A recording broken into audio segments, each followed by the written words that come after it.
Gentlemen, in this video we've been working on this groundhog hide. You can see I've just taken it out of the dehairing solution, and the hair is just coming right off of that hide.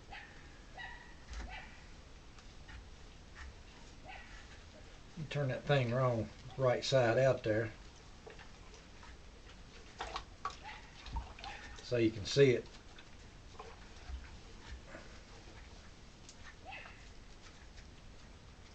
There it is. All you got to do to get the hair off of it is just start pulling, and that hair will just come right off of that hide. It's just like a deer skin right now. There's its head. You just work it right off the head. Since we're going to make a bag out of this, I think I've already told you before, this thing is case skinned so that you actually got a little bag anyway already. You haven't had to do anything to it to sew that part of it up. All you have to do is sew the top and the bottom of the thing. And anyway, I want y'all to get a look at me dehairing that thing. Remember, survival situation, use wood ashes to cut the make your dehairing solution. That'll cut the hair right off your hide. And anyway, you can see that I'm taking it right off. By the way, this time of the year you got to really watch this stuff because it'll start to rot on you if you're not really careful. So you got to keep right on it. And that's basically all there is to it. There's my fleshing board. You can see I got it set up on my workbench. That's just a piece of wood I've designed to put this skin over. Now there's what it looks like. Looks pretty good now, but what we're going to do is we're going to turn him wrong side out again, right over that stretching board right there.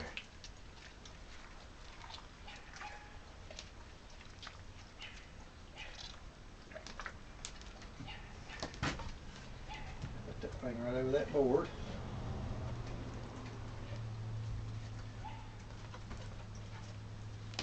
That's big enough.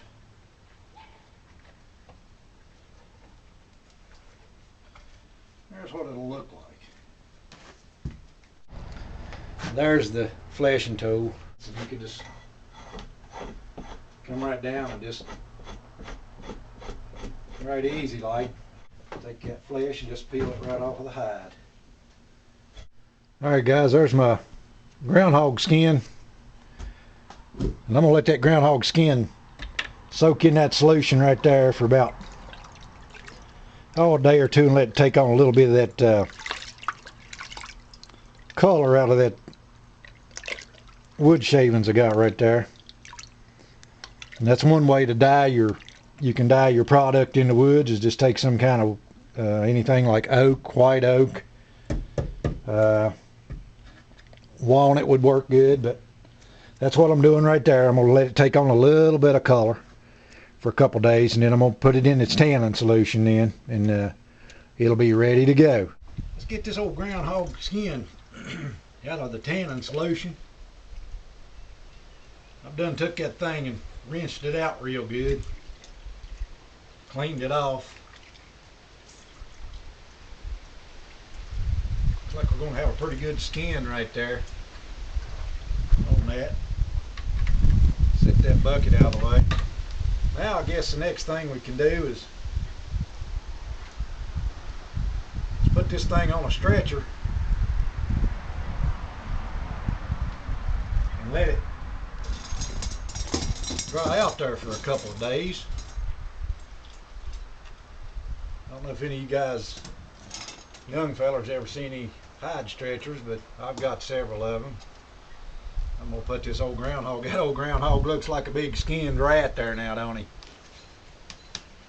Actually, it's a she. But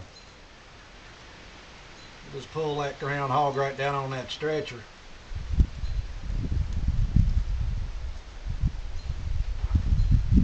But you see how it looks. You see how big that bag's going to be? So I'm going to cut its head off right about there, and I'm going to trim the bottom off, and then the rest of it will be our bag. So there's what it looks like.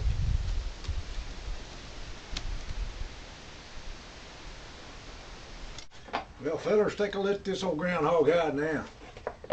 I just took it down off the drying stick, or my drying form, and that's what it looks like. It's like almost transparent right now. Hadn't really done that much softening to it, but as you can see, I got some holes right there where the legs was. We're going to take and cut that hog hide off right there where those legs was.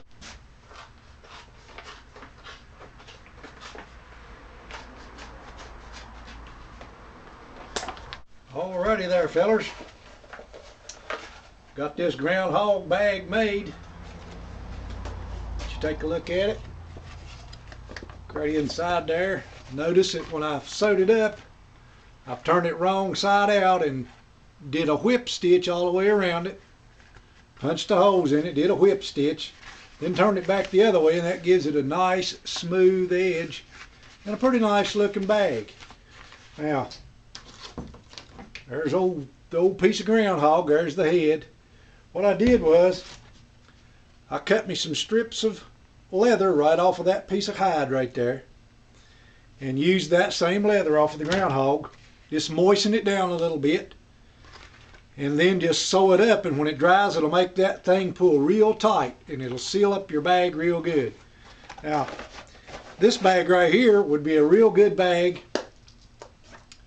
to, I'm going to put my gun in it here for the time being, just to let you see. But if you were making jerky and you needed something to carry it in, that would be a perfect bag to make you carry your jerky in. So guys, I hope you learned something with this video. I sure enjoyed doing it for you. Really appreciate my old buddy Ryan Leffridge for killing me a nice groundhog too. And that really is a nice groundhog bag.